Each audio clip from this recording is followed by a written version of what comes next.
Tama pa ba na mga Kristiyano ay makisali sa mga ganitong klaseng aktibidades o ang sineselebrate ng sanlibutan?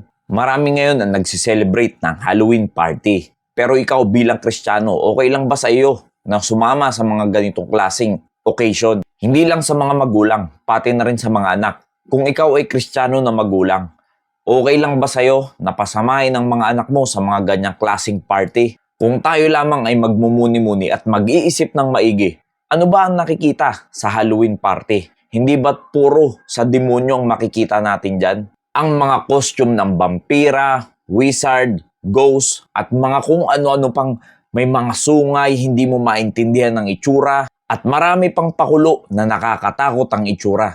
Kung tayo talaga ay nagbabasa ng Biblia at nauunawaan natin ang sinasabi ng Biblia, hindi na dapat o hindi na nararapat na tayo pa ay makihalubilo sa mga ganyang klaseng okasyon, pati ang mga anak natin. Dahil baka hindi lang natin naiisip, nadadala na tayo ng kaaway. Dahil isa yan sa kanyang kaparaanan. Dahil ang mga costume at nakikita natin sa Halloween party ay hindi po yan tinuro ng ating Panginoong Jesucristo para ating sundin. Bagkus taliwas ang Biblia sa mga ganyang klaseng gawain. Papayag ba kayo na iportray nyo yung mga ayaw ng Diyos? Thou shalt not suffer a witch to live. Nakita nyo ang sinasabi ng Biblia sa mangkukulam dahil hindi talaga gusto yan ng Diyos. There shall not be found among you anyone that maketh his son or his daughter to pass through the fire, or that useth divination, or an observer of time, or an enchanter, or a witch, or a charmer, or a consulter with familiar spirits, or a wizard, or a necromancer. For all that do these things are an abomination unto the Lord, and because of this abomination, the Lord thy God that drive them out from before thee.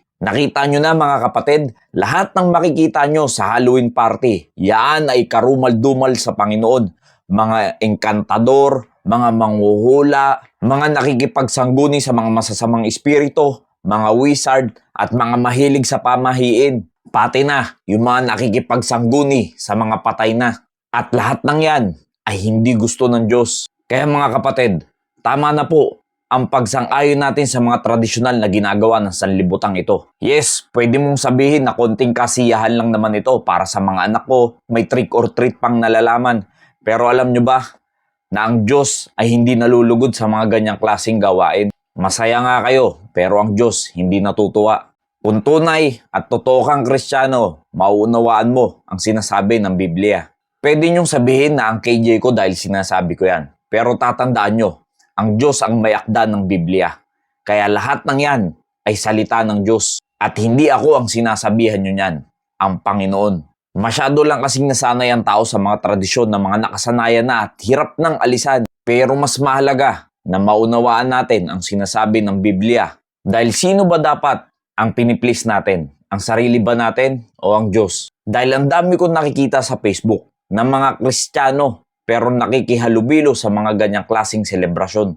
Gising na tayo mga kapatid sa katotohanan. Abstain from all appearance of evil. Ano ibig sabihin yan?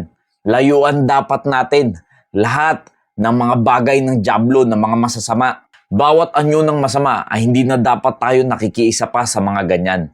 Tulad na lang ng pagme-makeup, pagsusuot na para kang witch, na may mga brumpa, ghost, at kung ano-ano pang mga maskara na sinusuot para lang makadalo sa mga ganyang klaseng party. Malapit na mag-November 1, marami ka na naman makikita dyan na may mga sungay na umiilaw pa tuwing gabi. Tuwan-tuwa pa na sinusuot ang mga ganyan. Tingin nyo ba ay maganda yan sa isang Kristiyano?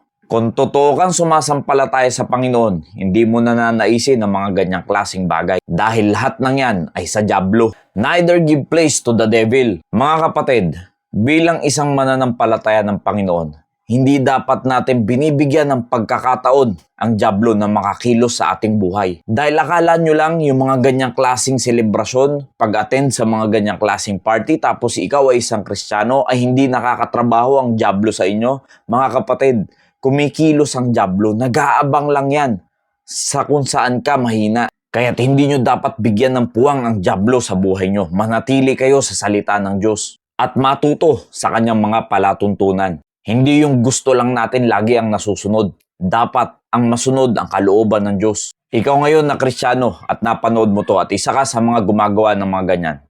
Uulitin mo pa ba ang mga paggawa ng ganito o pagsama sa mga ganyang klaseng okasyon? Iiwan ko ang katanungan na yan sa'yo kapatid. Maraming salamat po nawa naging pagpapalang mensaheng to. God bless you all.